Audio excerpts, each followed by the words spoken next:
maraming pang mga plano.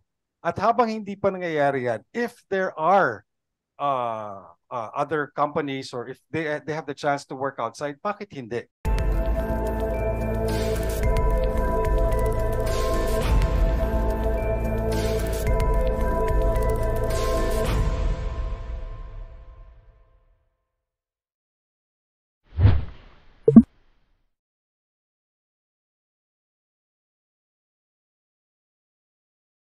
We are trying our best na lahat sila magkatrabaho. That's why we pushed for this show. Because remember well, reality check.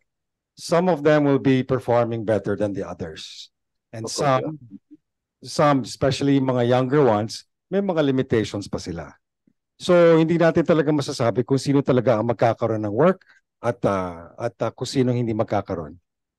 That's the sad part, or that's the reality of being in show business. Okay, that's the reason why we wanted to have the show, is because to give them equal opportunity to showcase their talents, to introduce them to everyone, at ipakita natin sa kanila kung sino sila talaga. Because the show is not really just about showing their talents.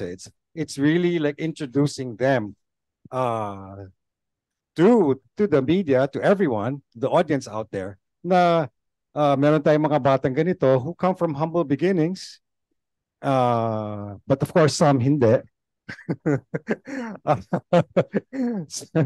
No, that's what I'm saying. In this world, nothing will be equal. Okay, there will always be somebody who's going to do better than the other.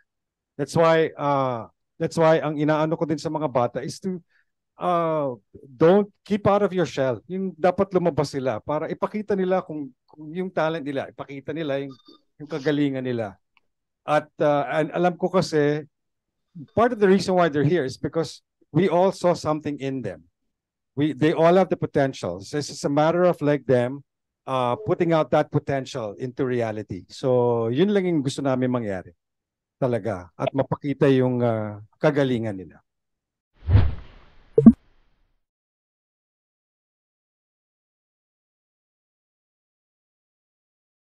Yes. Ang Net25 naman talaga, ever since, well, especially nung nag-umpisa ako, ang platform talaga, pati social media, kasali.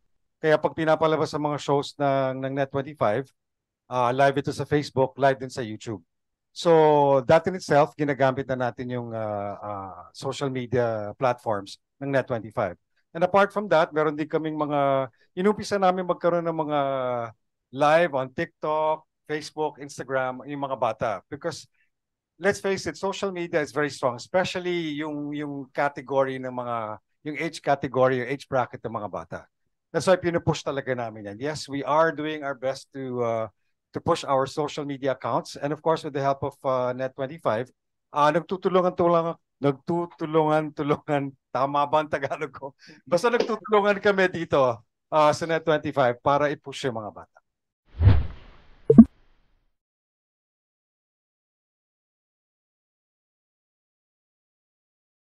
This is already the reality show because ang gagawin namin is, that's why we call it Road to Starcada, because apart from showing, of course, the first week, papakita natin kung paano siya nagsimula. Yeah. So, ipapakita natin ng mga auditions sila. At para makita natin kung bakit sila nandito. Kasi I think yung audition sila, makikita mo talaga yung they're very raw and how they started. So, dun pa lang kasi, kung nakitaan namin sila ng talent sa audition pa lang, bakit hindi natin ipakita yon? Because it shows the realness of the show. Tapos ang ginagawa lang namin ngayon is, of course, dahil nga medyo matagal na yung part na yon. Yeah. Siyempre, nirefresh namin siya dahil ginawa namin ng mga interview how they felt nung may ganun siya. So may ano naman siya, may storya naman yung pag-present namin sa inyo. It may not be real time, but eventually magiging real time din siya. So kaya lang syempre dahil parang ang sa akin kasi sayang kung hindi niyo makita kung paano sila nag-audition kasi doon pa lang talaga nasayahan na kami lahat ng nasa panel That's why they're here. Kaya mas maganda sana, ma-experience yun din yung na-experience namin sa kanila. So, what I'm getting is hindi siya talaga totally canned kasi meron pa kayong idadagdag na parang new and fresh interviews. Yes. So actually, nag-umpisa lang kami mag-taping last first week of December ba or last week of November. Yeah, so umpisa pa lang namin talaga. So marami kaming mga bagong gagawin. Kamukha niyan on Sunday, meron din ulit kaming taping para nga dito sa Road to Sarcada at ang gagawin namin magfa-fashion show sila. Wow. And Direct Eric, what's gonna be the, I mean, I don't want to use the term product, but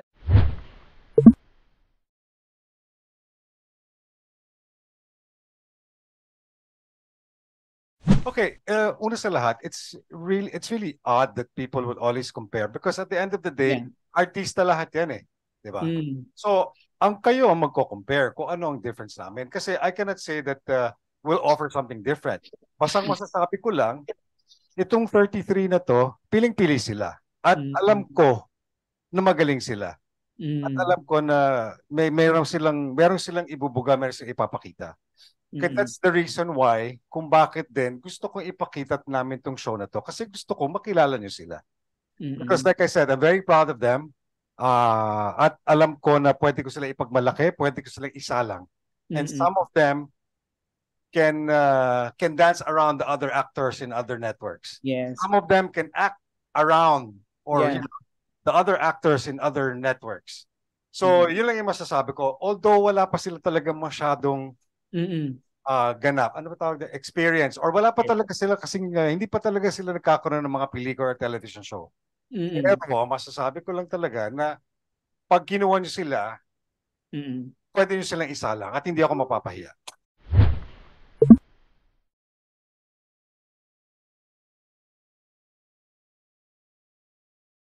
No, from day one, it was announced naman na, or sinabi naman namin na we are allowing the kids to work outside. Kasi, like I said, bakit ko hindi papayagan ng isa sa kanila na makatrabaho si Marian Rivera or si Coco? I've said this before, and why will I let them miss that opportunity na makatrabaho yung mga galing nating mga artista? Let's face it, Net25 is a network that's, yes, we're going to be having new shows, but right now, wala pa kami talaga mga shows na pagsasalangan ng mga bata. Kaya nag-iisip kami ngayon kung saan namin sila ilalagay. At umpisa na nga ito because, like again, I said, we want to introduce them first to the public na meron kaming bago at magagaling na mga bata. Pangalawa, of course, like I said, may mga plano ang Net25. Pagkatapos itong parang reality-based show, itong Road to Sarcada, magkakaroon tayo ng parang variety magazine show for them.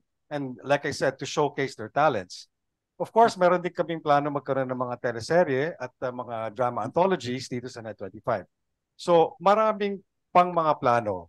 At habang hindi pa nangyayari yan, if there are other companies or if they have the chance to work outside, bakit hindi? Because unas, like I said, like what I said earlier, bakit natin hahayaan yung opportunity na yun na mawala para sa kanila?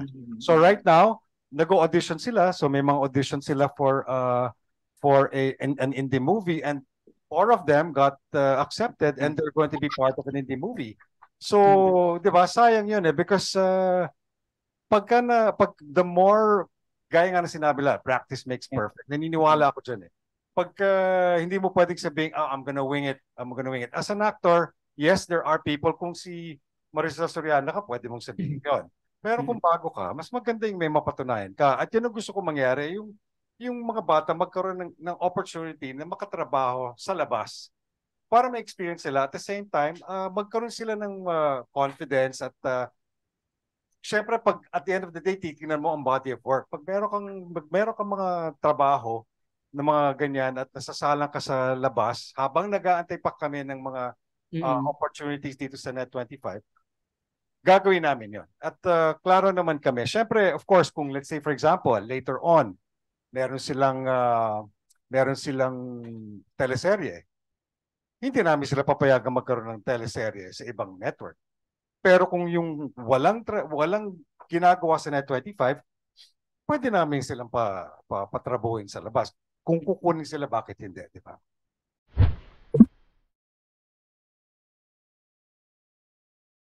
Ang Net25 ngayon, inaano na din namin na magkaroon ng sariling label. So, Net25 Music then on 2024 magkakaroon na po ng label ang Net25. So, abangan po niya kasi like I said, marami po sa ating mga starkadas, no, marami sa kanila ay marunong sumulat at magagaling sila kumanta. So we are preparing that also for 2024.